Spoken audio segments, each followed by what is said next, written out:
Welcome back. എല്ലാവർക്കും മറ്റൊരു വീഡിയോയിലേക്ക് സ്വാഗതം. ഇന്ന് നമ്മളൊരു ഈവനിങ് സ്നാക്കിൻ്റെ റെസിപ്പിയുമായിട്ടാണ് വന്നിട്ടുള്ളത്. വളരെ ടേസ്റ്റി ആയിട്ടുള്ള ഒരു 4 മണി പലഹാരമാണ്. സോഫ്റ്റ് ആയിട്ടുള്ള ഒരു കേക്കാണിത്. വായിലിട്ടാൽ അലിഞ്ഞു പോകുമെന്ന് പറയുന്ന ടെക്സ്ചറില്ലേ, അതാണ് ഈ കേക്കിനുള്ളത്. പരിപ്പ് പോള, പരിപ്പ് കേക്ക് എന്നാണ് ഇതിന് പറയാറ്. സോഫ്റ്റ് ആയതുകൊണ്ട് തന്നെ പെട്ടെന്ന് ഇത് അടിയിൽ പിടിക്കും. അപ്പം അടിയിൽ പിടിക്കാതെ വളരെ ടേസ്റ്റി ആയിട്ട് ഈസി ആയിട്ട് മൈദ ഒന്നും യൂസ് ചെയ്യാതെ നമ്മളിത് എങ്ങനെയാണ് ഉണ്ടാക്കുന്നത് നോക്കാം. ഈ സ്നാക്ക് ഉണ്ടാക്കാൻ മെയിനായിട്ട് വേണ്ടത് നമുക്ക് കടലപ്പരിപ്പാണ്. അപ്പോൾ കടലപ്പരിപ്പ് ഒരു 1/4 കപ്പ് എടുത്ത് നമ്മളിത് കഴുകി വൃത്തിയാക്കി ഇതാ ഒന്ന് സോക്ക് ചെയ്യാൻ വെച്ചിട്ടുണ്ട്. 1 മണിക്കൂർ നേരത്തേക്കാട്ടോ സോക്ക് ചെയ്ത് വെച്ചിട്ടുള്ളത്. 1 മണിക്കൂറിന് ശേഷം ഇതിലെ വെള്ളമെല്ലാം വാർത്തിട്ടുണ്ട്. ഇനി നമുക്കിതൊന്ന് വേവിച്ചെടുക്കണം. ഇത് വേവിച്ചെടുക്കാനായിട്ട് നമ്മളൊരു പ്രഷർ കുക്കറിലേക്ക് ഇട്ട് കൊടുക്കുകയാണ്. അതിലേക്ക് പരിപ്പിനൊപ്പം വെള്ളം ഒഴിച്ച് ആവശ്യത്തിന് ഉപ്പിട്ട് കൊടുത്തിട്ടുണ്ട്. പിന്നെ 2 നുള്ളി ചെറിയ ജീരകം ഇട്ട് കൊടുത്തിട്ടുണ്ട് കേട്ടോ. അത് ഈ പരിപ്പ് യൂസ് ചെയ്യുന്ന സമയത്ത് ഉണ്ടാകുന്ന ഗ്യാസ്ട്രിക് ഇഷ്യൂസ് ഇല്ലാതിരിക്കാനാണ്. പ്രത്യേകിച്ച് ടേസ്റ്റ് ഒന്നും ഉണ്ടാവില്ല. എന്നാലും നിങ്ങൾക്ക് ഇഷ്ടമില്ലാന്നുണ്ടെങ്കിൽ ഇത് സ്കിപ്പ് ചെയ്യാം കേട്ടോ. ഇനി ഇതൊരു 4 വിസിൽ വരെ നമ്മൾ വേവിച്ചെടുക്കുകയാണ് ചെയ്യുന്നത്. ഇത് സോക്ക് ചെയ്യാതെയാണ് കുക്ക് ചെയ്യുന്നതെങ്കിൽ, നമുക്ക് പെട്ടെന്നൊക്കെ ഉണ്ടാക്കേണ്ട സമയത്ത് സോക്ക് ചെയ്യാതെയാണ് കുക്ക് ചെയ്യുന്നതെങ്കിൽ ഒരു 7 to 8 വിസിൽ വേണ്ടി വരും. അപ്പോൾ അതവിടെ കുക്കാവട്ടെ. ആ ഒരു ടൈമിൽ നമ്മൾ ഇവിടെ ഒരു സോസ് പാനിൽ നെയ്യ് ഒഴിച്ച് ചൂടാക്കിയിട്ട് അതിലേക്ക് കശുവണ്ടിയും മുന്തിരിയും വറുത്തെടുക്കുകയാണ്. അപ്പോൾ ഇത് കരിഞ്ഞു പോകാതെ നമുക്ക് വറുത്തെടുത്ത് കോരി വെക്കാം. നെയ്യ് ഇതിലിരുന്നോട്ടെ, നമുക്ക് എടുത്ത് മാറ്റേണ്ട ആവശ്യമില്ല. പകരം കശുവണ്ടിയും മുന്തിരിയും നമ്മൾ ഇതിൽ നിന്ന് കോരിയെടുത്ത് മാറ്റുകയാണ് കേട്ടോ.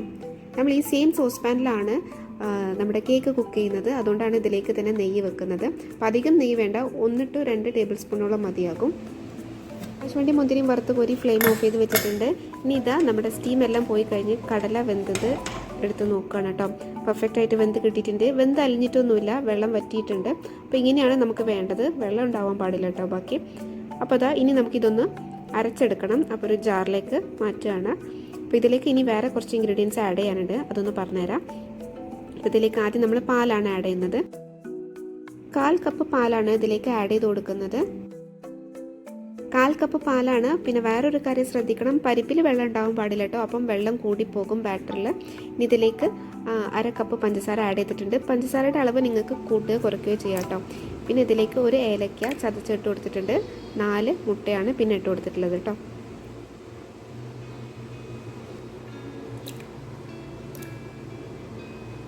ഇവിടെ എടുക്കുന്നത് ഒരു ചെറിയ സോസ് പാനാണ്. നേരത്തെ കശുവണ്ടി വറുത്ത സോസ് പാനില്ലേ, സെയിം സോസ് പാനാണ് എടുക്കുന്നത്. അപ്പോൾ നിങ്ങൾ വലുതാണ് എടുക്കുന്നതെങ്കിൽ 1 കപ്പ് പരിപ്പ് എടുക്കുക കേട്ടോ. ഞാനിവിടെ 1/4 കപ്പല്ലേ എടുത്തിട്ടുള്ളത്. അപ്പോൾ നിങ്ങൾ 1 കപ്പ് പരിപ്പ് എടുക്കുക. മുട്ടയുടെ അളവ് 5 ആക്കുക കേട്ടോ. അപ്പോൾ ഇതിലേക്ക് ആവശ്യത്തിന് ഉപ്പ് കൂടി ഇട്ട് കൊടുത്തിട്ടുണ്ട്. ഇനി ഇതിലേക്ക് നമുക്ക് വാനില എസൻസ് ആഡ് ചെയ്യാം. ചിലവർ ഇതിൽ വാനില എസൻസിന് പകരം ഏലക്ക മാത്രമാണ് ഇടുക. അപ്പം വാനില എസൻസ് കൂടി ആഡ് ചെയ്താൽ കുറച്ച് എക്സ്ട്രാ ടേസ്റ്റ് ആയിരിക്കും കേട്ടോ. അപ്പോൾ അത് സ്കിപ്പ് ചെയ്യേണ്ട. പിന്നെ 2 table spoon vegetable oil add ചെയ്യുന്നുണ്ട്.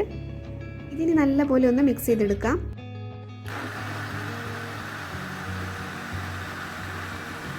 അങ്ങനെ നമ്മുടെ ബാറ്റർ ഇതാ ഇവിടെ റെഡി ആയിട്ടുണ്ട്. നമ്മൾ നേരത്തെ കശുവണ്ടി വറുത്ത സോസ് പാനില്ലേ, ആ സെയിം സോസ് പാനിൽ കുറച്ച് നെയ്യ് ബാക്കിയുണ്ട്. അതിലേക്കാണ് കേട്ടോ ഇത് ഒഴിച്ചു കൊടുക്കുന്നത്. അപ്പോൾ ഇത് കംപ്ലീറ്റ് നമുക്ക് ഇതിലേക്ക് ഒഴിച്ചു കൊടുക്കാം. ഇനി ഇത് നമുക്ക് അടച്ച് വെച്ച് വേവിച്ചെടുക്കുക. ഒരു 20 to 25 മിനിറ്റാണ് എടുത്ത് വേവിച്ചെടുക്കുന്നത്. നമ്മുടെ സോസ് പാൻ്റെ സൈസ് അതിനെ ഡിപ്പെൻഡ് ചെയ്യും. പിന്നെ ഇത് നമ്മൾ സാധാരണ കേക്ക് ഉണ്ടാക്കുന്ന പോലെ ആദ്യം ഹൈ ഫ്ലെയിമിലൊന്നും ഇടണ്ട. ചെറിയ ഫ്ലെയിമിൽ, ഏറ്റവും ചെറിയ ഫ്ലെയിമിലിട്ടിട്ട് 25 മിനിറ്റ്സ് വേവിച്ചെടുക്കാം കേട്ടോ.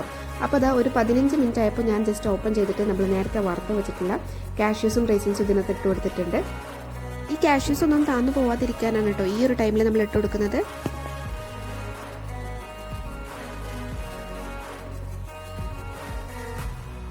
ഇനി ഇത് കംപ്ലീറ്റ് കുക്കാവുന്നത് വരെ നമുക്ക് അടച്ച് വെച്ച് വേവിച്ചെടുക്കാം.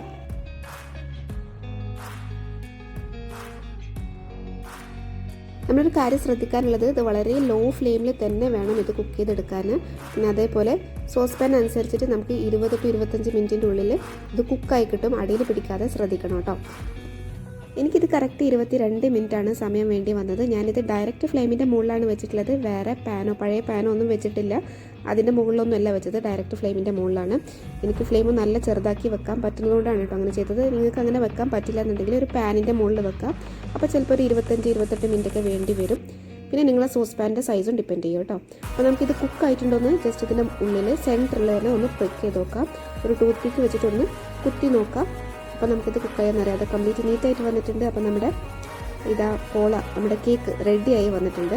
പിന്നെ ഇത് ചൂടാറിയതിന് ശേഷം ഈ സോസ് പാനിൽ ഒന്ന് എടുത്ത് മാറ്റാം. നല്ല ടേസ്റ്റി ആയിട്ടുള്ള ഒരു കേക്കാണിത്. തീർച്ചയായിട്ടും ട്രൈ ചെയ്ത് നോക്കണം. ഒരു തവണയെങ്കിലും നിങ്ങളിത് ഉണ്ടാക്കി നോക്കണം. ഉണ്ടാക്കുമ്പോൾ ഞാൻ പറഞ്ഞ പോലെ ഏലക്കാപ്പൊടി മാത്രം ഇട്ടിട്ട് അല്ലെങ്കിൽ വനില എസൻസ് മാത്രം ഇട്ട് ഉണ്ടാക്കരുത്. ഇത് രണ്ടും ഇട്ട് ഉണ്ടാക്കി നോക്കുക. അപ്പോൾ നല്ലൊരു എക്സ്ട്രാ ടേസ്റ്റ് എനിക്ക് ഫീൽ ചെയ്തിട്ടുണ്ട് കേട്ടോ. പിന്നെ ഞാനിതിൻ്റെ ടെക്സ്ചർ പറഞ്ഞല്ലോ, അത് ശരിക്കും വായിലിട്ടാൽ അലിഞ്ഞ് പോകുന്നൊരു ടെക്സ്ചർ തന്നെയാണ്. നിങ്ങൾക്ക് ഈ വീഡിയോയിൽ ഞാനിത് കട്ട് ചെയ്ത് കാണുമ്പോൾ തന്നെ മനസ്സിലാകും. എല്ലാവരും ഒന്ന് ട്രൈ ചെയ്ത് നോക്കുക. നിങ്ങളുടെ ഫീഡ്ബാക്ക് അറിയിക്കുക. പിന്നെ നിങ്ങൾക്ക് എന്തെങ്കിലും കമൻറ്റ്സ് പറയാനുണ്ടെങ്കിൽ, അഭിപ്രായങ്ങൾ പറയാനുണ്ടെങ്കിൽ, വേറെ ഓപ്ഷൻസ് പറയാനുണ്ടെങ്കിലൊക്കെ പറയുക, കമൻറ്റ്സിലൂടെ അറിയിക്കുക. അതുപോലെ വീഡിയോ ഇഷ്ടപ്പെട്ടിട്ടുണ്ടെങ്കിൽ ലൈക്ക് ചെയ്യാനും മറക്കരുത്.